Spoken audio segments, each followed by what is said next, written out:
The Bohr model for an atom is the first model that successfully explained why atoms emit specific frequencies of light and absorb those same frequencies.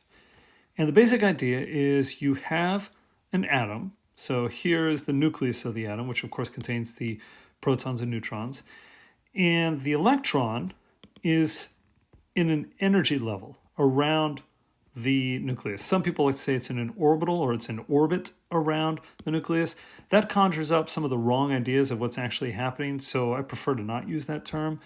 It's fine if you want to use it, but in any case, it's at an energy level. And right here, this electron, as I've got it drawn here, is in the lowest energy level, which is called the ground state.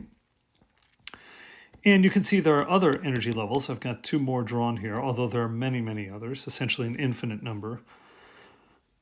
And the electron can jump from one energy level to another. Now, in order to get up higher, it has to absorb a photon. Right? Well, it's only going to work if the energy of the photon corresponds to the exact amount of energy it needs to get to the next energy level. It can't be half of it. It can't be, 1.5 times it. It has to be exactly that to get to the next level. It could absorb a photon that allows it to jump 2 levels. That's allowed. So it could do something like that. But point is, it has to be that specific amount of energy. And in that case, if that photon has that energy, it'll be absorbed and the electron will jump to the next energy level. When the electron jumps down, it's going to emit a photon that has that specific energy. So this explains why the atoms will only absorb specific frequencies and emit those same frequencies, because of course the energy for the photon is Planck's constant times the frequency. So the frequency is directly related to the energy that the photon has. Now, these formulas up here, this first one, let me say, this is known as Rydberg's formula. It was first determined by a man named Rydberg. He determined it empirically. He didn't know why it was like this. This is just what he figured out. Later, Bohr came along and provided the theoretical explanation of why the formulas are like this. Any case, so we have, let's start by looking at this one. This tells us the energy that exists between two levels. So here I said the energy, the electron's in the ground state. That corresponds with n equals 1. That's the lowest state. So that's n equals 1. And then this next one, this would be n equals 2. It's the second state, n equals 3, and so on and so forth. And n has to be an integer. It's always going to be a positive integer, and it can be anywhere from 1 to infinity. And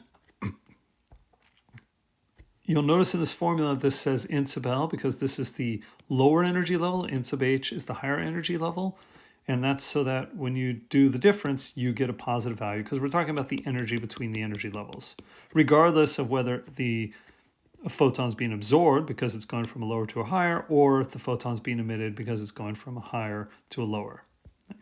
And if you want to know the wavelength of that photon, you can use this formula up here. So this formula here you can use to directly calculate the wavelength. You could also just use this formula, get the energy. Once you know the energy, you can get the frequency, and then you can get the wavelength. That's another way to go. Either way, both of these work. These constants here, this is known as the Rydberg energy, and this is the Rydberg constant. They're well-known values that you can look up. They're stated in the content for this particular assignment. But this is the basic idea of the Bohr atom. It just deals with these different energy levels for the electron. This model really only works for the hydrogen atom. In terms of the actual calculations and all, it only works for the hydrogen atom. The basic idea still applies to all atoms, but in terms of the formulas, only to the hydrogen atom, although we can also make small modifications for it, and then it will work for any singly ionized atom. But that's it. You're not going to be able to, in general, apply these formulas to any other atom other than the hydrogen atom.